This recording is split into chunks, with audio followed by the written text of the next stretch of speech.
Trump's backdoor power play to rein in the Fed. Just run the press's print money.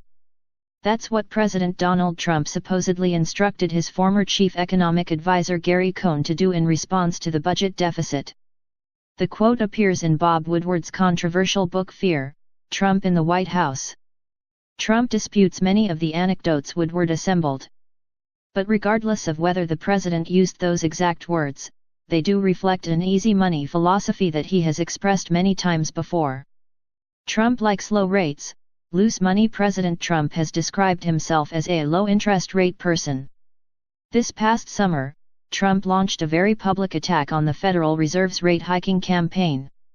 He wants it to stop because it's making the dollar too strong and threatening to undercut his tax-cut fiscal stimulus. There's only so much dollar strength the U.S. economy and U.S. debt and equity markets can take. President Trump is keenly aware of the risks. A Fed rate hike next week is a given at this point. The Trump versus Fed feud will likely heat up again in December if the central bank raises its benchmark short-term rate at its scheduled policy meeting. Although a December hike is far from certain, Fed Chair Jay Powell and company seem intent on raising interest rates again and possibly a couple more times in 2019 if the markets don't melt down before then. Additional tightening will increasingly put the central bank on the wrong side of the president's Twitter feed. If Donald J. Trump wants to put more than social media pressure on Fed officials, he can threaten to remove them. Trump himself appointed Powell, a decision he now apparently regrets. It would be unprecedented for a president to fire a Fed chairman before his term is up, but not necessarily inconceivable. After all, President Trump has done a number of unprecedented things, as the anti-Trump media are wont to remind us. Does the White House have the legal authority to remove Fed board members? Apparently so. According to Section 10 of the Federal Reserve Act, each board member shall hold office for a term of 14 years from the expiration of the term of his predecessor, unless sooner removed for cause by the president. If the president finds cause, then he can remove Fed policymakers. Such a backdoor power play would set off a political firestorm if Trump actually did it. But if he merely implied that he's thinking about it, that might be enough to get some Fed officials to back down on another rate hike. Trump could strike back by auditing the Fed. Another way Trump could strike back at the Fed is by reintroducing calls to audit the Federal Reserve's books, as often urged by former Congressman Ron Paul. Trump had made audit the Fed a part of his campaign platform in 2016. But since being sworn into office, he has neglected to push it. Fed Chair Jay Powell opposes an audit for obvious reasons. He opposes greater transparency to the public because that would threaten the Fed's independence. That's really just a code word for secrecy and having no accountability.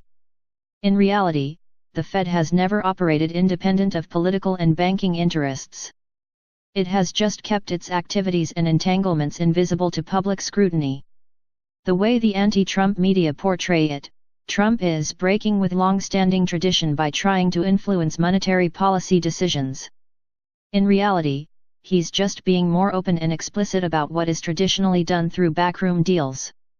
Many presidents have pressured the Fed. Most presidents have exerted pressure on the Fed privately through various means. Lyndon Johnson reportedly went so far as to physically push Federal Reserve Chairman William McChesney Martin against a wall to try to intimidate him into backing off on interest rate increases. And Alan Greenspan notoriously entered into a gentleman's agreement on policy objectives with the Clinton administration to ensure he would get reappointed as Fed chairman. The only way to take politics out of monetary policy is to take away the power of a small handful of central planners at the Federal Reserve to determine interest rates. If the free market were left to determine borrowing costs, then no amount of lobbying by banks or strong-arming by politicians would make a difference. For now, though, all eyes are on the Fed as the single most powerful economic decision-making body in the world. It remains under public pressure from the White House to loosen monetary policy. That will happen eventually, but it may only come after the Fed goes one hike too far and triggers a financial crisis. Silver Eagle sales surge in September as U.S. Mint resumes supply. The sales of Silver Eagles surged in September as the U.S. Mint removed their temporary supply restriction. As the silver price continued to trend to new lows at the beginning of the month, several large purchases of Silver Eagles by the authorized dealers wiped out the inventory at the U.S. Mint. The U.S. Mint had cut back on its monthly supply due to the falling demand. However, now that the U.S. Mint has resumed sales of Silver Eagles, they have reached over 1.9 million, up 28% compared to August, and there are still 10 days remaining in the month.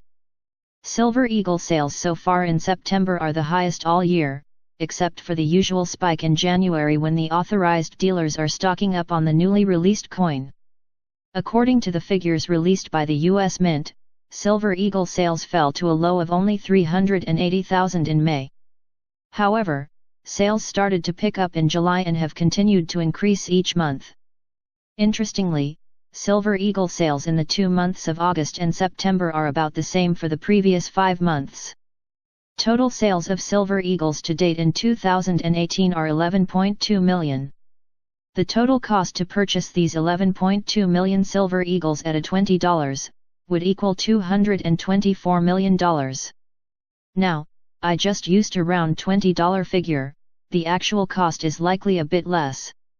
However, I wanted to compare the Silver Eagle market to the increase in U.S. public debt since August 1. In just the past 7 weeks, the U.S. debt has increased by a stunning $235 billion. On August 1, the U.S. debt was $21.26 trillion, and as of yesterday, it rose to nearly $21.5 trillion. So, how many Silver Eagles could be purchased with $235 billion? How about 11.7 billion Silver Eagles? LOL. That's a lot of Silver Eagles. The U.S. Mint has sold a total of 515 million Silver Eagles since it started the program in 1986. So, going by the 515 million ounce of Silver Eagles sold since 1986, how many years would it take the U.S. Mint to sell 11.7 billion of the official silver coin at the same rate? How about 750 years? Americans have no idea how completely insane the state of the financial system. It is built on an extreme level of leverage and debt. While leverage and debt can go up longer than most realize, it still has an expiration date. I believe when the markets finally roll over, and we experience another crash similar to 2008 to 2009, we are likely going to see demand for physical precious metals like we have never seen before.